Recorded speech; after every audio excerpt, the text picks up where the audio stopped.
The massive doors of the Galactic Medical Academy opened with a soft hiss, and 300 alien students turned their many eyes toward the entrance where their new instructor would appear for the first time this semester.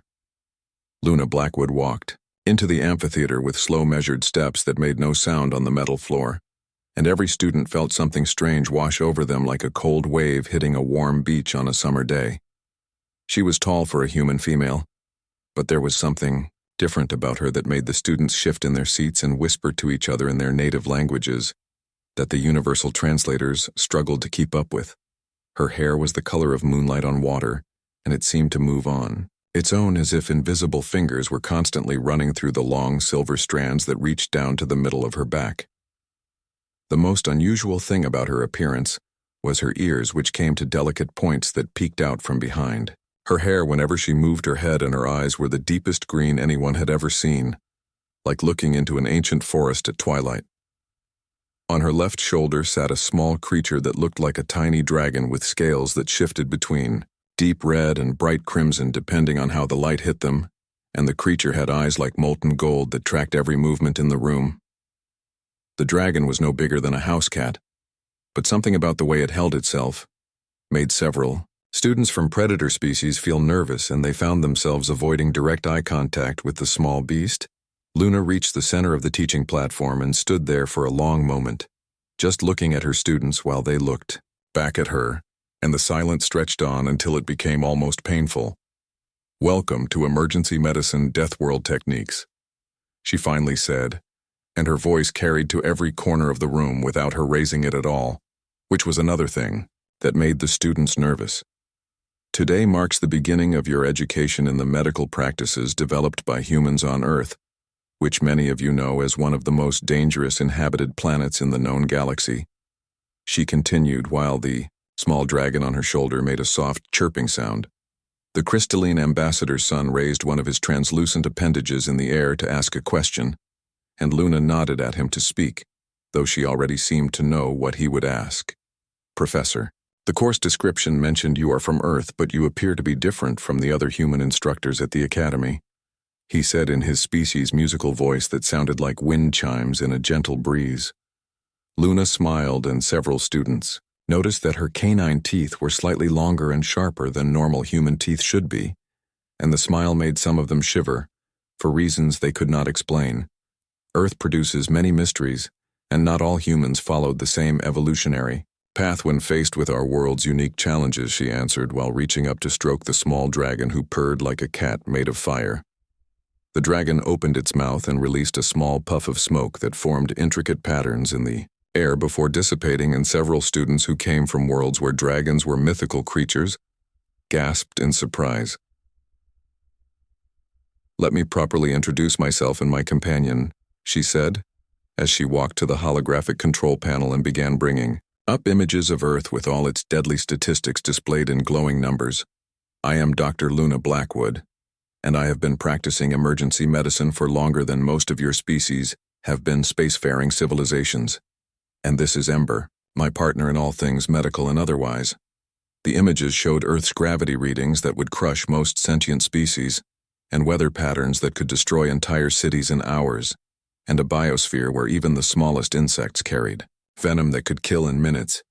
"Your first lesson begins with understanding that on a death world like Earth, the line between healing and harming is often so thin that it might as well not exist at all," Luna explained while the statistics scrolled. Past a 4-armed Altarian student raised 2 of her hands to ask a question, and Luna gestured for her to speak with a graceful movement that seemed almost like a dance. "How can medicine be the same as harming when the Galactic Medical Oath specifically forbids causing pain to patients?" the student asked in her species' clicking language that the translator converted to standard galactic. Luna laughed, and it was a sound like silver bells ringing in a storm that made several students feel both comforted and frightened at the same time, which was a very confusing emotional state. "On Earth we have a saying that sometimes you must be cruel to be kind, and in emergency medicine this becomes literal truth," she answered while Ember stretched his wings, showing membrane that glowed with an inner light. She pulled up a video showing a human soldier in combat gear, treating another soldier who had stepped on something that had blown off his leg below the knee, and the class watched in horror as the Medic used a heated blade to seal the wound. That is barbaric, shouted a small Pleiadian student whose species prided themselves on their gentle healing methods that used harmony and balance to restore health over long periods of time. Luna turned to face the student, and her green eyes seemed to glow with an inner fire that matched the one in Ember's golden gaze, and the temperature in the room seemed to drop several degrees. Barbaric, perhaps, but that soldier lived and walked again on a prosthetic leg within 6 months, whereas your harmonious methods would have let him bleed to death in 3 minutes, she said in a voice that was soft but carried an edge like silk wrapped around steel. The video continued, showing more examples of human field medicine, including the use of superglue to close wounds and maggots, to clean infected tissue, and tourniquets that cut off blood flow to save lives. Each technique she showed violated multiple galactic medical safety protocols, but the survival rates were undeniable, and the students found themselves leaning forward despite their revulsion at the methods. Humans developed these techniques through necessity, not choice. Luna explained as she showed image after image of Earth disasters and the medical responses that saved lives against impossible odds. We learned to use our own bioelectricity to restart stopped hearts, and our saliva contains mild antiseptic properties that we enhance through selective pressure over thousands of years of survival. Ember flew from her shoulder and landed on the demonstration table where he sat, watching the students with an intelligence that seemed far beyond what a simple animal should possess. The small dragon opened his mouth and breathed out a mist that sparkled with colors the students had no names for, and where the mist touched the table, tiny flowers began to grow from the metal surface. "This is just the beginning of what you will learn in this course," Luna said as she gathered the impossible flowers and handed them to the nearest student, who happened to be a young Vorthan, whose blue skin turned purple with surprise. "By the end of this semester, you will understand why human emergency medicine is both feared and sought after throughout the galaxy, and why some of us who practice it are no longer entirely human." The lights in the amphitheater dimmed as she brought up the course outline, which included sections on combat surgery and poison synthesis, and something called sympathetic magic healing that made no sense to anyone. "Each week we will explore techniques that your species would consider impossible until you see them save lives, that your methods would abandon as lost causes," she promised, while Ember returned to her shoulder. "The first assignment is simple yet challenging, and I want you all to research one Earth predator and determine how human medics learn to treat injuries caused by that creature, then turn that knowledge into a life-saving technique." As the students filed out of the amphitheater, they whispered among themselves about their strange new instructor, who seemed more like a character from their species, various mythologies, than a real medical professor. Luna remained on the platform watching them leave, with those impossible green eyes, while Ember made soft sounds that might have been laughter if dragons could laugh, which everyone knew they could not. Except perhaps they could if they came from Earth, where impossible things seemed to be just another Tuesday, as the humans liked to say, when describing their casual relationship with mortal danger. The second week of class arrived faster than any of the students expected, and they entered the amphitheater with a mixture of excitement and dread that made several of them physically ill from the conflicting emotions. Luna stood at the center of the room next to a table covered with medical instruments that looked more like medieval torture devices than healing tools, and Ember perched nearby, watching everything with those unsettling golden eyes. "Who can tell me the standard galactic protocol for treating a severed limb?" she asked, while picking up a curved blade that gleamed with an edge so sharp it seemed to cut the light itself. A four-armed Altarian raised 2 hands tentatively and spoke in a voice that shook slightly from nervousness about getting the answer wrong in front of this terrifying instructor. "Immediate stasis, followed by regeneration therapy within 6 hours. Or the limb is lost permanently, according to the Galactic Medical Council guidelines established in the year 4827 of the standard calendar." Luna spun the blade in her hand with casual expertise that spoke of long practice, and several students noticed her movements had an almost supernatural grace that normal humans definitely did not possess. 6 hours, she repeated, and then laughed. That sound like wind chimes in a storm that they were beginning to associate with very uncomfortable revelations about human medical practices. "On Earth we have 6 minutes, and sometimes much less depending on the injury, location, and the environmental conditions where the accident occurred," she explained while setting down the blade. She gestured to a biosynthetic dummy that appeared on the table through the rooms. Advanced holographic systems, and the dummy looked disturbingly real with synthetic blood flowing through artificial veins. Human combat medics developed our techniques in war zones where proper hospitals were myths, and medical evacuation could take days if it came at all. Luna continued as she arranged her instruments. The dummy suddenly had its arm severed at the elbow by an invisible force, and synthetic blood began spurting from the wound in a way that made several students feel faint. Watch carefully because what I am about to show, you violate 17 different galactic medical safety protocols but has saved more human lives than you can imagine, she said while moving with that inhuman speed. Her hands became a blur as she worked on the severed limb using techniques that combined surgery with something that looked almost like art, or perhaps a very violent form of dance. She used tools heated by Ember's breath to cauterize blood vessels, and her own bioelectricity channeled through special gloves to stimulate nerve endings that should have been dead. Within 4 minutes the arm was reattached, and the synthetic nervous system showed activity on the monitors, which was medically impossible according to everything the students had been taught. The Vorthon medical student, who had some of the highest grades in traditional medicine, fainted when Luna demonstrated using Ember's flame to actually fuse synthetic bone back together. But that should cause massive tissue damage and scarring. That would prevent proper healing, protested a Regelian student whose species were known for their advanced medical knowledge. Luna smiled that sharp-toothed smile and pulled up comparison scans showing Earth human tissue versus standard galactic baseline tissue samples on the holographic display above them. Human tissue evolved under constant assault from radiation and toxins and gravity that would kill most of you in hours, so we developed remarkable regenerative capabilities. She explained, "Our scar tissue is stronger than our original skin, and our bones heal denser than before they broke, which is why humans can survive injuries that would permanently cripple other species." She moved to another dummy and demonstrated field amputation techniques that made half the class turn green or whatever color their species turned when nauseated. When you are bleeding out on a battlefield with carnivorous plants closing in, you do not have time for civilized medicine, Luna said while sawing through synthetic bone. With disturbing efficiency, you adapt or you die, and humans chose to adapt by any means necessary, including methods that would horrify civilized species, but keep our soldiers fighting and breathing. Ember flew to the table and breathed his strange mist over the medical instruments, causing them to glow with that eerie light that defied scientific explanation.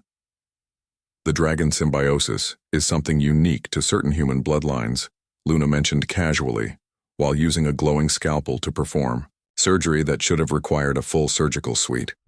We bonded with creatures that most of the galaxy believes are mythical, and together we developed techniques that merge the biological with something far older and more primal, a brave student from the Andromedan delegation raised her tentacle to ask a question that everyone was thinking, but no one else dared voice.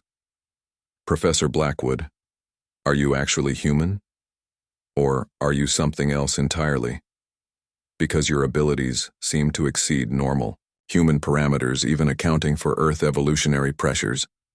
Luna paused in her demonstration and looked at the student with those impossible green eyes that seemed to see through flesh and bone to something deeper. "I am what humanity might become when we stop limiting ourselves to a single evolutionary path," she answered cryptically, while Ember made a sound that was definitely draconic laughter. She returned to her demonstration showing the class how to use spider silk proteins to create emergency sutures, and how certain human pheromones could actually accelerate healing in other humans. Each technique built on the last, creating a system of emergency medicine that was as brutal as it was effective, and the students found themselves taking notes despite their horror. The practical portion of the class began with students attempting to replicate the techniques on their own dummies with predictably disastrous results at first. Luna moved among them with Ember flying overhead, offering corrections that often involved completely rethinking their approach to medical intervention. A young Centaurian student was struggling with the cauterization technique when Luna placed a hand over his and guided the movement.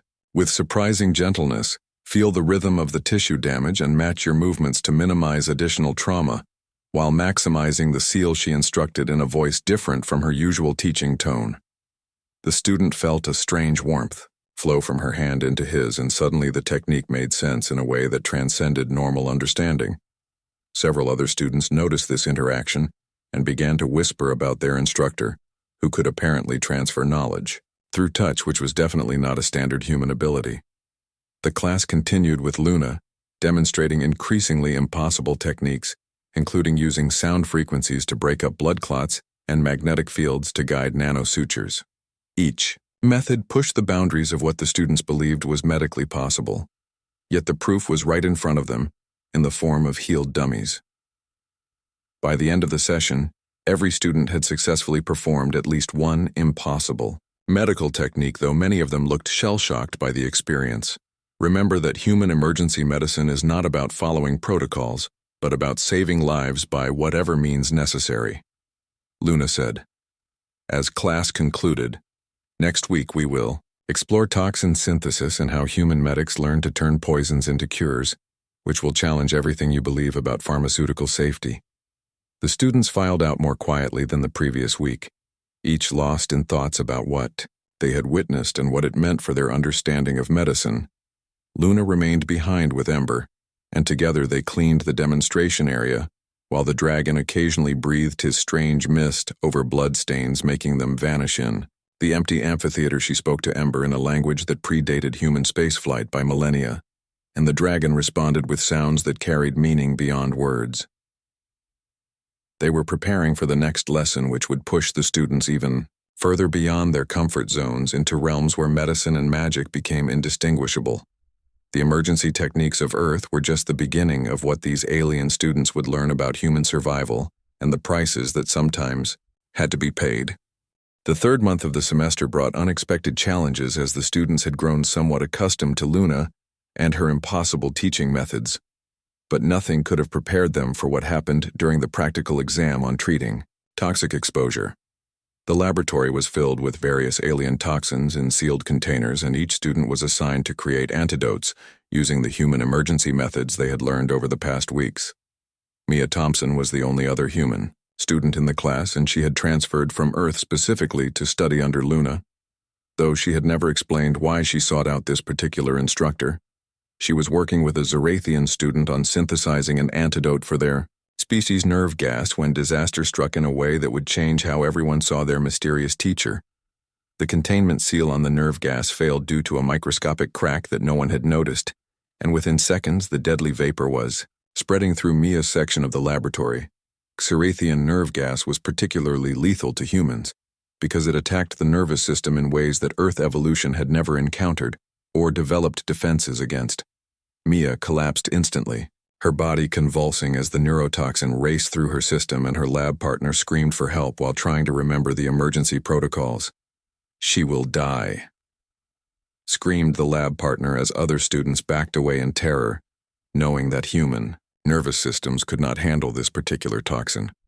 "Silence," Luna commanded, and her voice carried such power that everyone froze in place as if the word itself had physical weight that pressed down on them.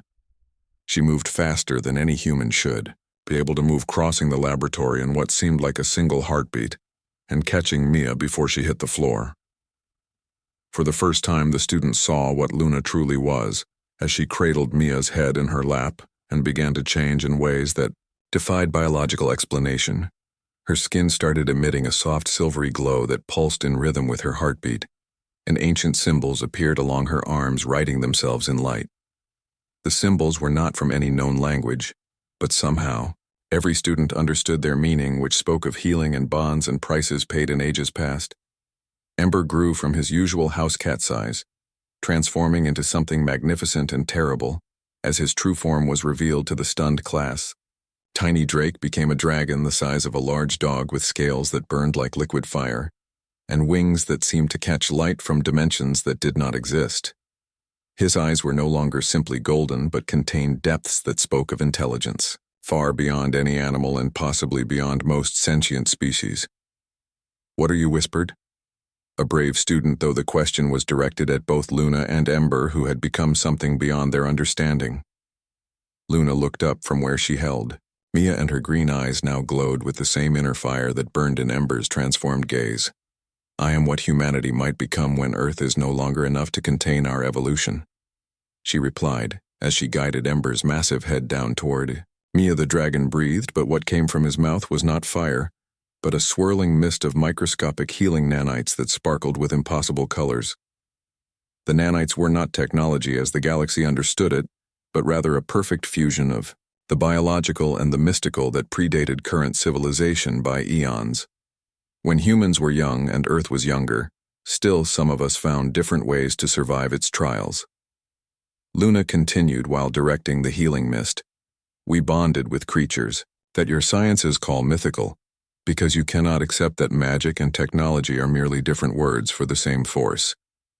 The nanites entered Mia's lungs and began rewriting her damaged neural pathways in real time, performing repairs that should have taken months of gene therapy. Students with medical scanners watched in awe as the damage reversed itself faster than their instruments could track, while Luna sang in that ancient language. Her voice harmonized with sounds Ember made, creating a resonance that seemed to make reality itself more flexible and willing to accept the impossible healing. Every human medic carries this potential within them, though most never learn to access it because they limit themselves to what science says is possible. Luna explained, "The dragons chose us as much as we chose them, and together we developed emergency techniques that merged the mystical with the medical in ways that saved our species." Mia's convulsions stopped, and her breathing normalized as the nanites completed their work, leaving her nervous system not just healed but improved. She would later discover that she had gained enhanced reflexes and a resistance to most neurotoxins as a side effect of the impossible healing. She received Luna helped Mia sit up while Ember shrank back to his smaller form, though now the students could see the dragon within the tiny creature.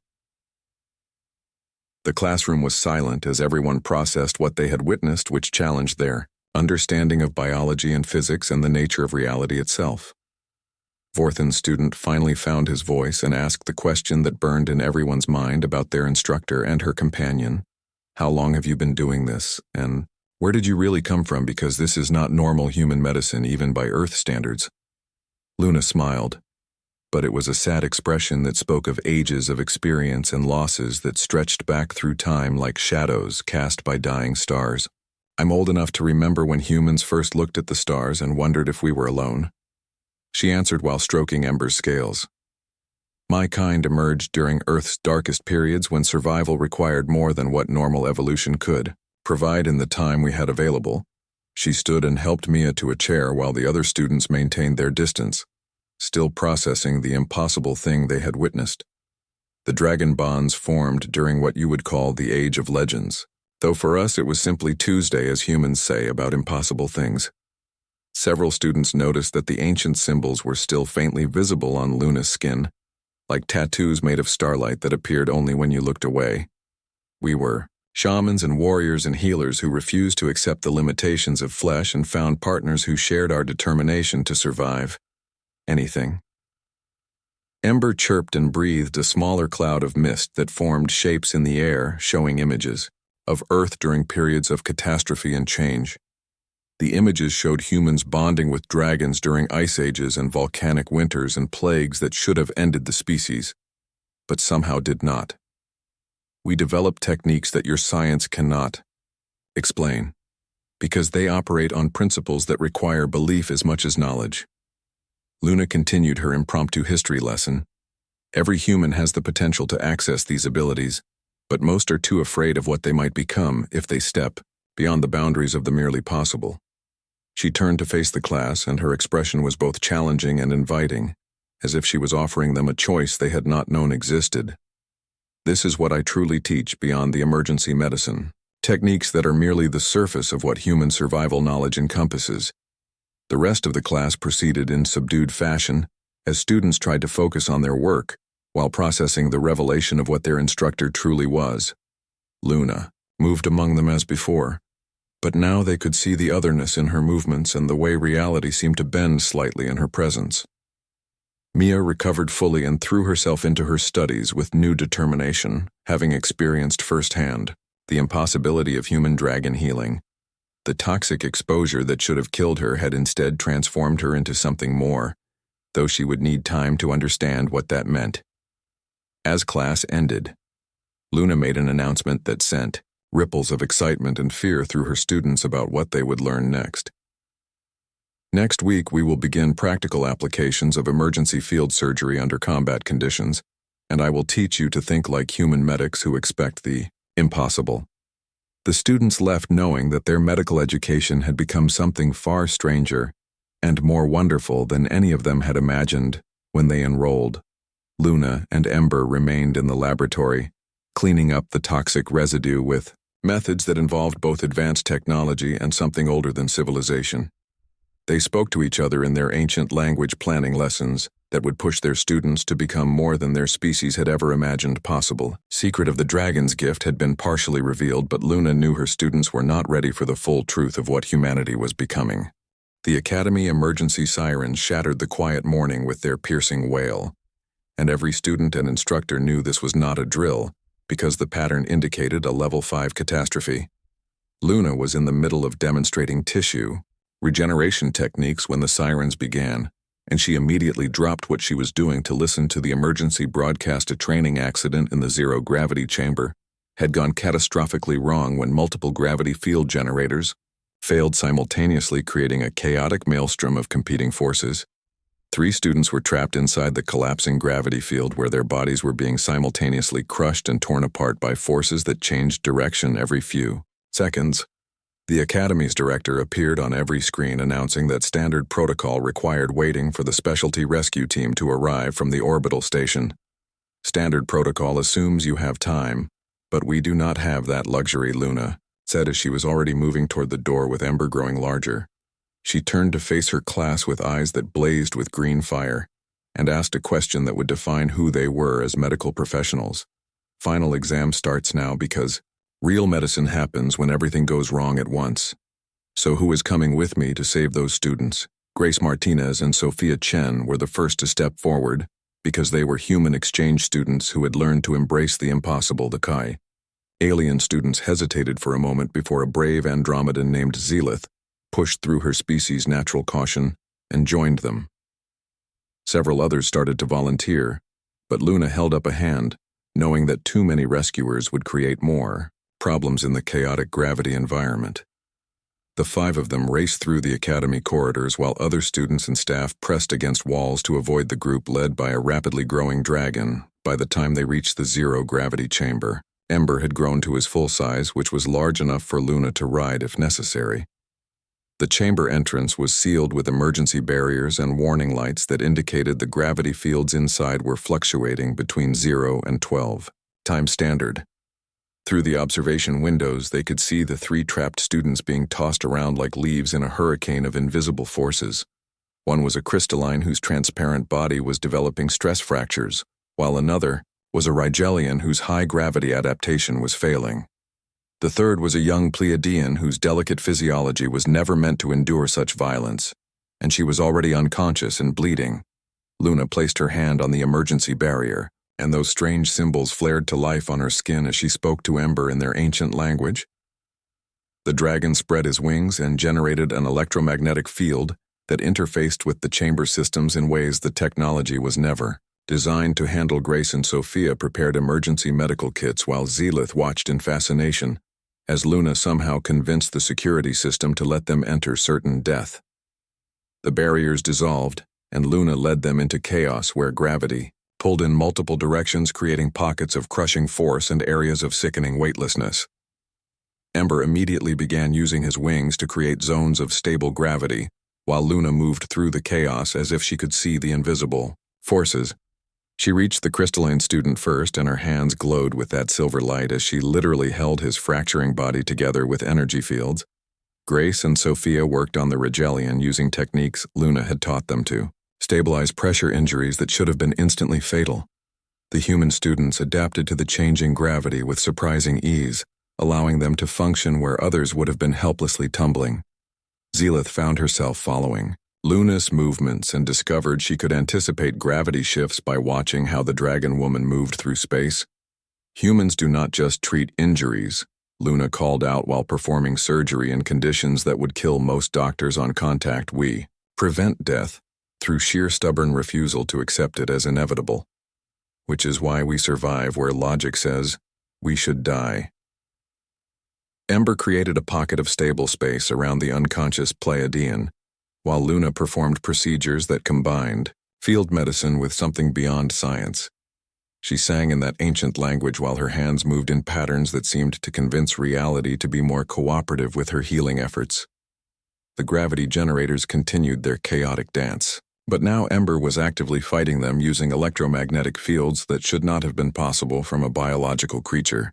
Grace had to perform an emergency procedure on the Rigelian when his secondary heart ruptured from pressure changes that went from 0 to 8 gravities instantly. She used techniques that violated her species' understanding of physics by creating localized pressure fields with modified human medical equipment and pure determination. Sophia worked on sealing internal bleeding using methods that combined human military medicine with the dragon nanites Luna had taught. Selected students to cultivate. The 3 human medics and 1 alien student managed to stabilize all 3 patients while reality twisted around them in ways that induced nausea. Luna was simultaneously performing surgery and teaching, as she explained each impossible technique while her students watched and learned and survived. The key to human emergency medicine is understanding that the universe does not care about your protocols, only about your determination to save lives. Ember began to glow brighter as he fought to maintain stable spaces for medical work. While the failing gravity generators reached critical instability, Luna made a decision that shocked everyone present as she physically merged her energy field with Ember's, creating a fusion of human and dragon power. Together they generated a bubble of stable space-time that encompassed all the rescuers and patients, while the rest of the chamber descended into chaos. The ancient symbols on Luna's skin spread to the air itself, writing themselves in light as she rewrote local physics through will and partnership.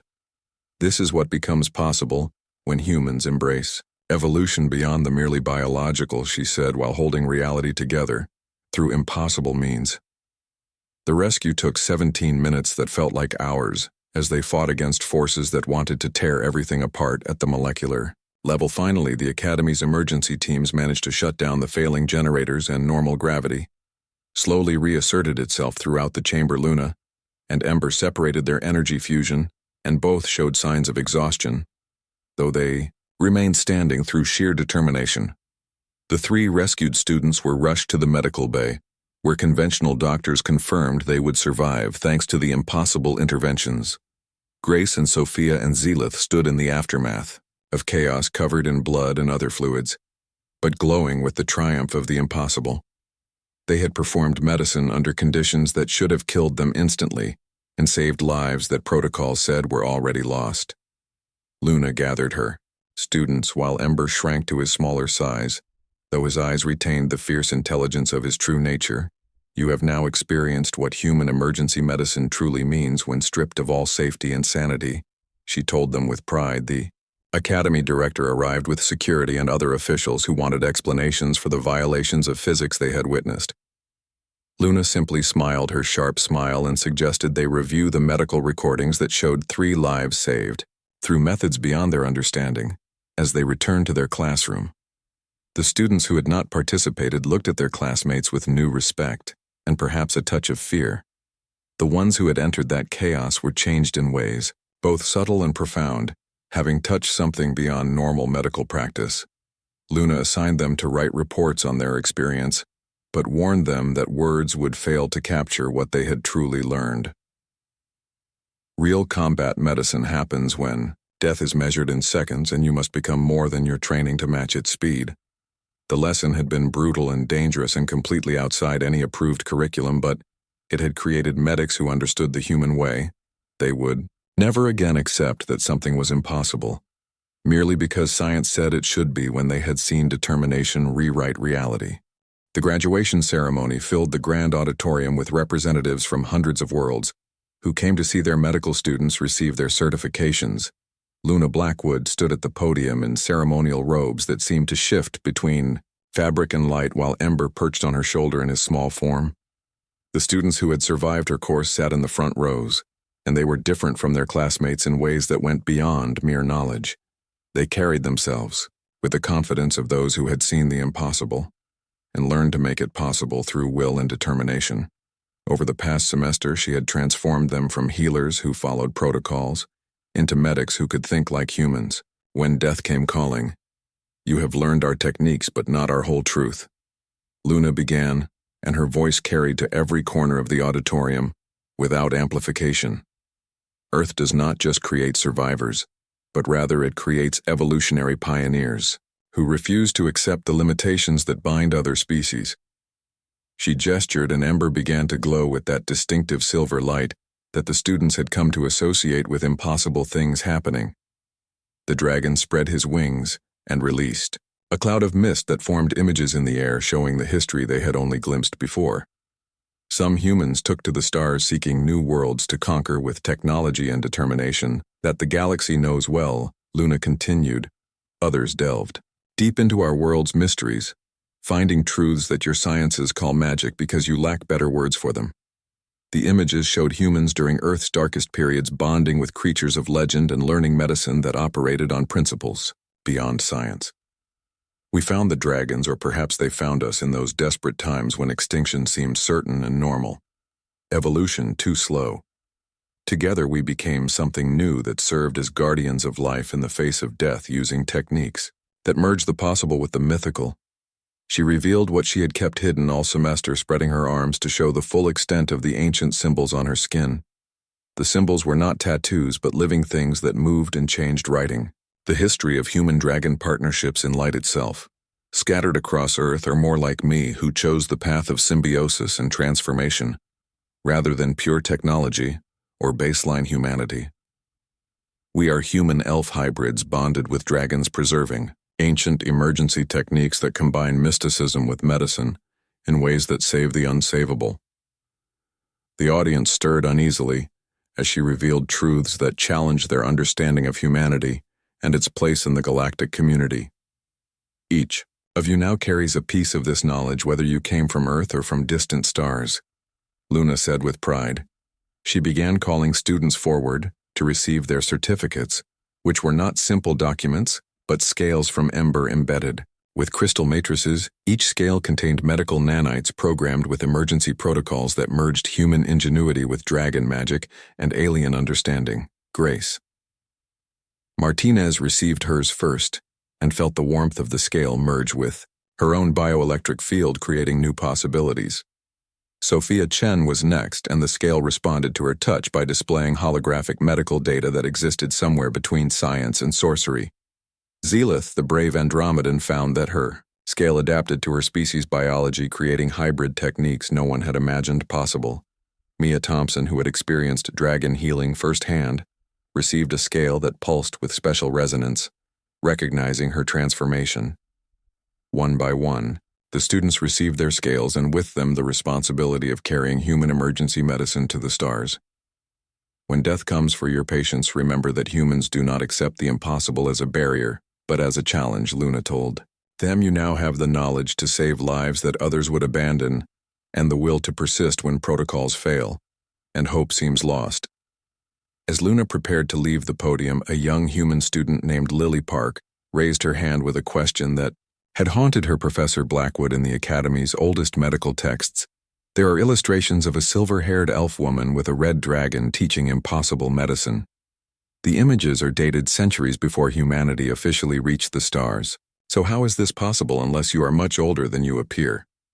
Luna smiled, and for the first time it was a gentle expression. Without the sharp edges her students had grown accustomed to seeing, time moves differently for those who bond with dragons and serve as bridges between what was and what might be, she answered. I have taught this knowledge to many generations, ensuring that humanity never loses the wisdom earned through our darkest times. She moved to the center of the stage, where Ember began to grow into his full magnificent form as a dragon of fire and starlight. My work here is complete, but the galaxy is vast, and there are always more students who need to learn that death is not inevitable. Together, Luna and Ember began to glow. With that silver light that had saved so many lives and challenged so many assumptions, the light grew brighter until it filled the auditorium, and when it faded, both the elf woman and her dragon had vanished. They left behind only a message written in light that hung in the air for several moments before fading into memory and legend. The eternal medic teaches the impossible, so that death itself might be defeated. And now you carry that teaching forward into tomorrow."